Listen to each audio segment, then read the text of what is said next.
अयोध्येत राम मंदिराची उभारणी करण्याचं ध्येय पूर्ण झाल्यानंतर राष्ट्रीय स्वयंसेवक संघाचे सरकार्यवाह दत्तात्रय होसबळेंनी पुढील योजना स्पष्ट केलेली आहे। आता संघाची नजर मथुरा आणि काशीवर आहे। कार्यकर्त्यांची इच्छा असल्यास ते आंदोलन करू शकतात।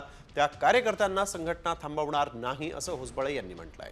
संघटनेच्या सदस्यांनी मथुरेत कृष्ण जन्मभूमी आणि काशी विश्वनाथ ज्ञानव्यापी वादाशी संबंधित प्रयत्नांमध्ये सहभाग घेतल्यास संघटनेला कोणताही आक्षेप नसेल असं होसबळे यांनी म्हटलंय।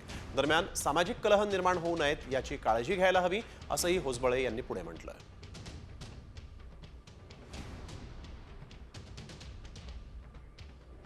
अयोध्येत राम मंदिराची उभारणी करण्याचं ध्येय पूर्ण झाल्यानंतर राष्ट्रीय स्वयंसेवक संघाचे सरकार्यवाह दत्तात्रय होसबळेंनी पुढील योजना स्पष्ट केलेली आहे। आता संघाची नजर मथुरा आणि काशीवर आहे। कार्यकर्त्यांची इच्छा असल्यास ते आंदोलन करू शकतात। त्या कार्यकर्त्यांना संघटना थांबवणार नाही असं होसबळे यांनी म्हटलंय। संघटनेच्या सदस्यांनी मथुरेत कृष्ण जन्मभूमी आणि काशी विश्वनाथ ज्ञानव्यापी वादाशी संबंधित प्रयत्नांमध्ये सहभाग घेतल्यास संघटनेला कोणताही आक्षेप नसेल असं होसबळे यांनी म्हटलंय। दरम्यान सामाजिक कलह निर्माण होऊ नयेत याची काळजी घ्यायला हवी असंही होसबळे यांनी पुढे म्हटलं।